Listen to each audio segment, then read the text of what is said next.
Vous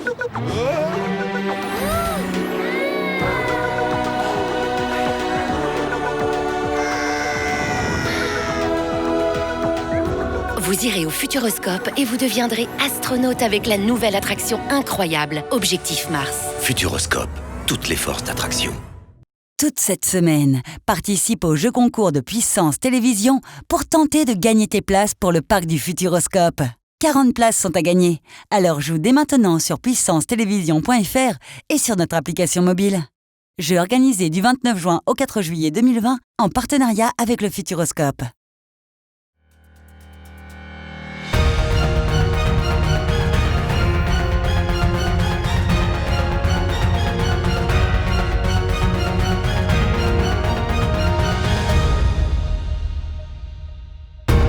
Bonsoir à tous, bienvenue dans votre journal du 30 juin 2020. Et à la une de cette édition, Bertrand Pancher, député de la Meuse, reviendra sur la gestion gouvernementale de la crise sanitaire. Ce dimanche s'est déroulé le second tour des municipales. Nous reviendrons sur le dénouement de la journée à la fin de cette édition.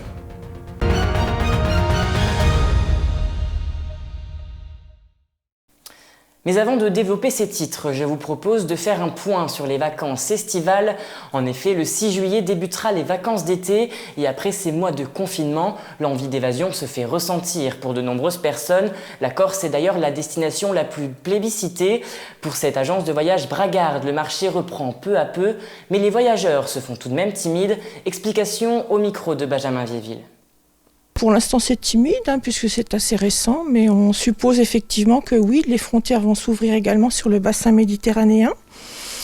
On a des ouvertures de prévues vers la mi-juillet, vers des axes comme la Bulgarie, comme Malte. Donc oui, tous les jours, comme je le disais tout à l'heure, il y a des ouvertures nouvelles. On surveille si les hôtels sont bien ouverts, etc., pour accueillir les clients. Donc Voilà, donc ça se passe bien. Bon, c'est pas l'euphorie, bien sûr, mais en tout cas, on est positif. Mais à la suite de la crise de la Covid-19, des mesures sanitaires strictes ont été imposées, ce qui peut d'ailleurs freiner certains voyageurs à partir. Et la question qui demeure est donc la suivante: à quoi vont ressembler les prochaines vacances avec ces mesures ? Quand on est au bord de la piscine, quand on est donc en rando en montagne et quand on est en bord de mer, pas de masque. Maintenant, quand on arrive à être dans des endroits un peu plus confinés, où il n'y a pas de ventilation, là, il faut porter le masque.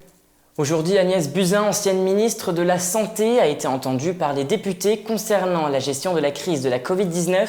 Bertrand Pancher, député de la Meuse, était présent lors de cette audition. Lisa, hier, tu l'as rencontré pour un entretien inédit. Effectivement, Julien, entre deux auditions, il a accepté de me recevoir pendant la crise. Bertrand Pancher, le député de la Meuse, a fait partie des rares parlementaires à voter les lois d'urgence de la crise sanitaire et de relance économique. Pendant le confinement, en tant que coprésident de son groupe politique à l'Assemblée nationale, il a siégé à la mission d'information sur le coronavirus. Aujourd'hui, cette mission s'est transformée en enquête. Il nous explique tout de suite la différence. Alors, une mission d'information, c'est une mission où on interroge les personnalités qui veulent bien se rendre à nos convocations. Bon, cette mission d'information était présidée par le président de l'Assemblée nationale, qui est quand même en marche. Dans cette mission d'information, il y avait tous les présidents de commissions à l'Assemblée nationale qui sont des personnalités en marche, qui sont des gens de qualité, mais les débats étaient quand même orientés pour éviter le maximum de vagues. Bon, la commission d'enquête, c'est différent. La commission d'enquête, elle est présidée traditionnellement par un membre de la majorité, mais celui qui a le plus de pouvoir, c'est le rapporteur, qui est un membre de l'opposition. Et ensuite, dans la commission d'enquête, les personnes qui sont convoquées à la mission d'enquête, qui ne sont pas invitées, jurent d'abord, dès qu'elles arrivent, de dire la vérité, rien que la vérité. Si elles sont prises en défaut, elles peuvent être condamnées jusqu'à 5 ans de prison. Et le rapporteur a une possibilité d'aller directement dans les administrations saisir les documents qu'il veut saisir. Et Julien, à ce titre, Bertrand Pancher a été reçu la semaine dernière à l'Élysée par le président de la République. Et avec cette enquête, il espère pouvoir mettre en avant certains dysfonctionnements pendant cette crise, comme par exemple la question des masques et la question des tests. Il nous explique tout de suite. En auditionnant l'ancien directeur général de Santé publique France, François Bourdillon, qui était directeur de cette organisation qui gère les stocks de l'État jusqu'en 2018, il nous a expliqué que en 2017, on avait détruit 600 millions de masques, qui étaient des masques qui n'étaient plus vraiment conformes, dont acte, que lui-même avait envoyé une note au directeur général de la Santé en expliquant que sur les 750 millions de masques, il y en avait 600 millions qui allaient être détruits. Ces masques ont été détruits, mais ces masques n'ont pas été à nouveau achetés. On n'en a acheté que 100 millions, 50 plus 50, et donc on est arrivé complètement démunis. On a interrogé le directeur de la santé actuel, Jérôme Salomon, qui a quand même été assez évasif. On va le réinterroger une deuxième fois, et on va interroger Agnès Buzyn ces prochains jours pour lui demander réellement ce qui s'est passé. Pourquoi avons-nous été autant désarmés?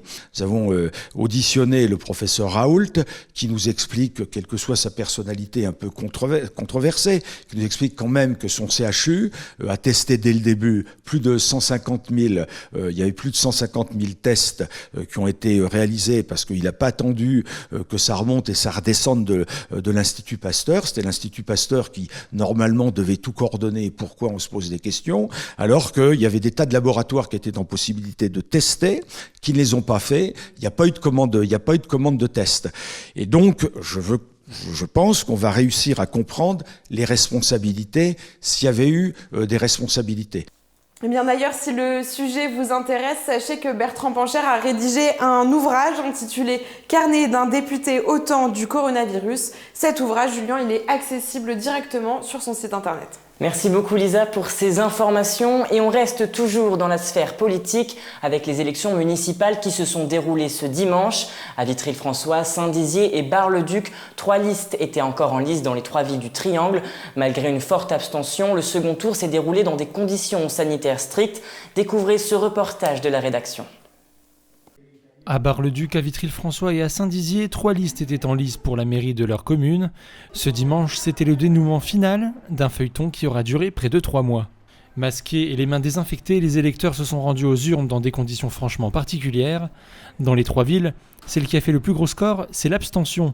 64,59% à Bar-le-Duc, 58,71% à Vitry-le-François et 70,84% à Saint-Dizier. Martine Joly, la première magistrate de Bar-le-Duc, brigue donc son second mandat après avoir été élue à 38,45%. C'est la première fois qu'elle est élue par les Barisiens puisque lors de son précédent mandat, elle avait pris la succession de Bertrand Pancher. Je suis très heureux que Martine Joly se soit imposée, c'était pas évident.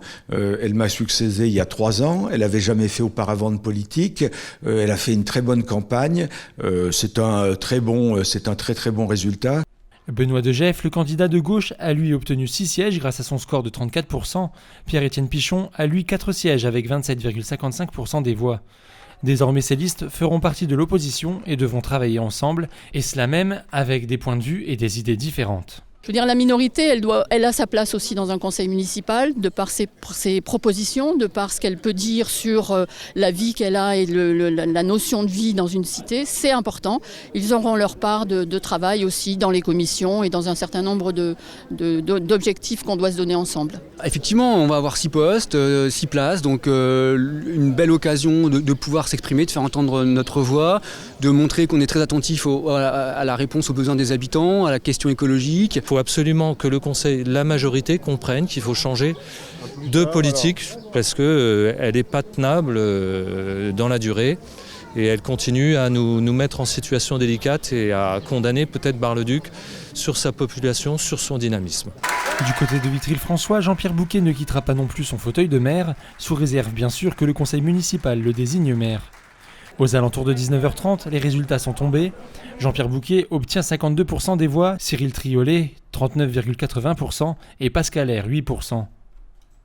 Cette élection signe aussi la fin d'une campagne mouvementée, notamment entre Jean-Pierre Bouquet et Cyril Triolet. Monsieur R a été loyal, il faut le dire les choses. Quant à Monsieur Triolet, c'est un phénomène qui vient de s'installer dans le paysage local. C'est clair qu'il était numéro 3, il a été investi tête de liste, je l'ai battu nettement, mais il s'est installé. Et donc, les deux grands perdants dans le camp des battus, c'est Madame Munster et Monsieur Duchesne. Monsieur Duchesne, lui qui rêve de faire une carrière nationale, pour l'instant, il arrive à rien, voilà, hein, et il reste dans sa position de parachuté. Quant à Madame Munster, qui a retourné sa veste, eh bien, je crois qu'elle va apprendre à ses dépens que ce qu'elle croyait être une carrière politique risque fort de péricliter. En tous les cas, pour l'instant, elle est embourbée. Je pense que Jean-Pierre Bouquet a beaucoup joué sur la crise du Covid. Il a pu faire 3 mois de campagne supplémentaires par rapport aux autres candidats. Je pense que ça joue aussi peut-être là. Il y a toujours un avantage par rapport au maire sortant, on le sait aussi. Et encore une fois, on a dénoncé un système clientéliste. Je pense que ça joue aussi dans cette campagne. De son côté, Pascal Air, le candidat Rassemblement National, garde les yeux rivés vers l'avenir. On sait qu'en 2022, il y a des présidentielles, que l'année prochaine, dans 1 an, il y a normalement des régionales et des élections départementales. Donc le combat continue. Et puis moi, j'ai l'intention de préparer dès ce soir notre stratégie pour dans 6 ans, pour les prochaines élections municipales. Parce qu'une élection municipale, ça ne se prépare pas en réalité 2 mois avant, ça se prépare 6 ans à l'avance. Enfin, à Saint-Dizier, aux alentours de 21h, les résultats sont tombés. C'est Quentin Brière qui menait la liste de la majorité sortante qui est élue. Première action, c'est reconnaissance pour tous ceux qui nous ont adressé leur vote. Plus d'1 bragard sur 2 qui a voté s'est tourné vers nous. C'est une légitimité forte et puis en même temps ça nous engage. Donc voilà, ce soir je le dis, je suis concentré. C'est le premier sentiment qui m'habite, vraiment être concentré pour tout le travail qu'il y a à accomplir parce qu'il sera difficile, il sera exigeant, puis en même temps il sera enthousiasmant. Une campagne qui a été extrêmement exigeante, très difficile, mais je suis vraiment fier de tout ce qui a été fait et j'adresse vraiment tous mes remerciements à toute notre équipe qui a su faire une campagne propre, une campagne qui se volait au-dessus des querelles et je suis heureux de ça. Jean-Michel Feuillet et sa liste Ensemble plus fort pour Saint-Dizier, issue de la fusion avec Pascal Krebs et Laurent Daval, arrive en seconde position avec 33,35% des voix, soit 6 sièges au conseil municipal. C'est une déception, bien entendu qu'on espérait plus. On reconnaît. Alors moi je pense que je fais partie de ceux qui étaient convaincus que qu'il fallait décaler les élections au mois de septembre et peut-être redémarrer un premier tour de manière sereine. On sera dans l'opposition constructive, bien entendu, parce qu'on représente quand même un peu plus de 1000 voix. Hein. Enfin, c'est Jean-Luc Bouzon, le candidat de gauche, qui ferme la marche avec 16,60% des voix, soit 2 sièges. Un score un peu en dessous de celui de 2014, où il avait obtenu 18,23% des voix face à François Cornu-Gentil et ses 72,63%. Action demi-teinte, quoi. Bon, on a sauvé les meubles, la gauche, avec Geneviève Donato, on a sauvé les meubles parce qu'on revient de loin, on a gagné 5%. C'est pas suffisamment, puis il y a trop peu de gens qui vont plus voter, c'est pas possible. Les bragards, c'est pas possible qu'il y ait autant de gens qui ne s'intéressent plus à la vie municipale. Alors je veux bien, il y a le Covid, tout ça, mais ça peut pas expliquer tout. Alors peut-être qu'il faut qu'on se remette en cause, mais franchement, quoi, faut aller voter. Puis je veux dire, quant à la nouvelle équipe qui arrive, on verra, on verra. Ils ont fait tellement de promesses. Et puis je pense que s'il y en a un qui tombe de haut, moi vous voyez, ce soir ça va, on limite la casse, quoi. Mais s'il y en a un qui tombe de haut, c'est Feuillet, Daval et compagnie, parce qu'ils pensaient bouffer tout le monde. Non seulement ils n'ont pas bouffé tout le monde, mais voilà quoi. Et puis moi je vous l'annonce, le combat va continuer avec Geneviève, on va se battre pour nos convictions, défendre les bragards. Et dès le prochain conseil municipal, le premier, je vais proposer une délibération contre l'implantation d'Unitech en Haute-Marne. Et là on va voir si les promesses électorales c'était du vrai ou si c'est envolé. On peut enfin refermer le livre de ces élections municipales, une campagne longue, riche en rebondissements, même si au final, dans les 3 villes, les majorités sortantes ont toutes été réélues. Et c'est la fin de cette édition, merci de l'avoir suivi. Dans un instant, vous retrouverez la météo de demain et n'oubliez pas l'information continue sur puissancetélévision.fr. Toute l'actualité qui vous concerne, à voir ou à revoir, dès maintenant sur puissancetélévision.fr et sur notre application mobile. Pour vos portails et garde-corps, faites le choix de Finalu Clos 2000. Votre spécialiste depuis plus de 25 ans, zone artisanale de la tannerie à Ancerville. Contactez-nous pour vos études et rénovations 03 29 75 22 25 ou sur clos2000.fr. Ouvert du lundi au vendredi et le samedi sur rendez-vous.